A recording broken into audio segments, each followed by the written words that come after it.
আসসালামু আলাইকুম, welcome to my page to Nirma. তো নিজে বার্গার বানিয়ে নিজে রিভিউ দিতেছিলাম, কেমন খাওয়ার কেউ নাই, কারণ আপনাদের বাইরে থাকলে তাদের দিয়ে রিভিউ দেওয়াই, সেটা রিভিউ দেওয়ার নাই দেখে এখন আমার নিজেরটা নিজে খেয়ে রিভিউ দিতে হইতেছে। মানে এদিকে আমি ছোটো করে একটা পাউরুটি দিয়ে বার্গার তৈরি করছি, সেই স্বাদ হয়েছে। তো নিজে খেয়ে নিজে রিভিউ দিতেছি কী কী দিয়েছি বার্গারের মধ্যে। দেখুন চিজ, পেঁয়াজ, কাঁচামরিচ, তারপরে সসেস। তো এটা দিয়া এদিকে আমার সব কিছু বানানো শেষ। তো এই যে রেনুস দিয়ে খাবো, সেই স্বাদ। তো এটা রেনুস, এটা পুরো ঢাকা থেকে কিনে নিয়েছিলাম স্বপ্নে থেকে। তো অনেকটা টেস্টি, বাট রেনুস মিষ্টিটা অনেক স্বাদ। এটা অনেকটাই ফ্রিজে রাখছিলাম আমি, প্রায় বার্গার টার্গার এটা সেটা দিয়ে খাওয়া হয়। তো এদিকে আমি বার্গারের ভিতর কী কী দিছি সেটাই দেখালাম। তো হালকা হালকা তেলে ভাজলাম, সে স্বাদ। বাটার দিয়ে ভাজছিলাম, তো অনেক টেস্ট হয়েছিল। তো এদিকে আমি এটা দিয়ে দিয়েছিলাম, কিন্তু সস নাই। তো সস নাই দেখা তো আমি এটা দিয়েই খাচ্ছিলাম। সত্যি এভাবে বার্গারটা বানিয়ে আপনারা খেয়ে দেখতে পারেন, সত্যি অনেকটাই টেস্ট হয়। সাথে একটু বিট লবণের টেস্ট দিয়েছিলাম, কারণ আমি ভিতরে লবণ দিতে ভুলে গেছিলাম।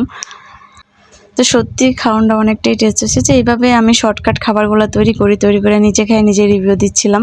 তো কোনটা থেকে কোনটা খাবো সেটা ভাইবা, তো সবগুলো খেয়ে খেয়ে রিভিউ দিচ্ছিলাম, কারণ কয়েকটার মধ্যে চিজ আবার একটু বেশি হয়েছিল, ওগুলো আবার বেশি স্বাদ হয়েছিল, কয়েকটার মধ্যে আবার কম পড়ে গেছিলো। তো এইভাবেই খাইতেছিলাম আর আপনাদের সাথে শেয়ার করতেছিলাম। তো আমার মতো এভাবে খাদক আছে কারা, অবশ্যই কিন্তু কমেন্ট করবেন। কিন্তু খাদক দেখলো, আমি কিন্তু এতটাও খাদক না যতটা খাদক আপনারা আবার ভাবতেছেন, বুঝছেন? আবার বেশি বেশি ভাইবেন না। তো আমার ভিডিওগুলো যাদের ভালো না লাগবে তারা ইগনোর করে যেতে পারেন, আই ডোন্ট কেয়ার। যাদের ভালো লাগবে তারা ভিডিওটা দেখবেন, লাস্ট পর্যন্ত শেয়ার করবেন অবশ্যই।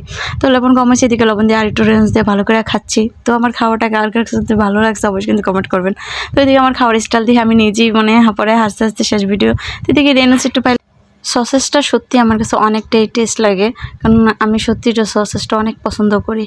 কারণ গরুর মাংসর তো এটা একটু সত্যি একটু স্বাদ হয় সব কিছু দিয়া। আবার আরেকদিন আপনাদের হটডগ বানিয়ে খাওয়াবো ইনশাল্লাহ।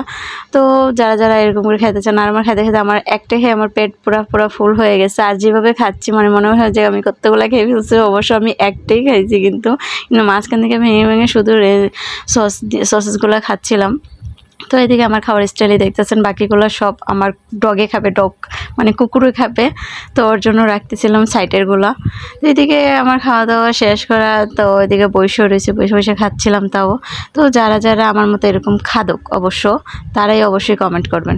তো এদিকে খাওয়া দাওয়া শেষ করলাম, আর বেশি আমি সসেসগুলো খাচ্ছি। তো এদিকে আর দেখলাম দুই তিনটা আছে, তো এটি আবার রাত্রের জন্য রেখে দিতেছি, যে রাত্রে আবার খাবো। এদিকে আমি খাই আর শেষ করতে পারতেছি না। তো এদিকে তাও মোটামুটি ভালোই খাইলাম, মানে এরকম একটা ভাব দেখলাম যে সব আমি খাই ফেলছি, অথচ যেদিকে রয়ে গেছে এগুলো আবার রাত্রে খাবো। এগুলো সবাই ভালো থাকবেন, আসসালামু আলাইকুম।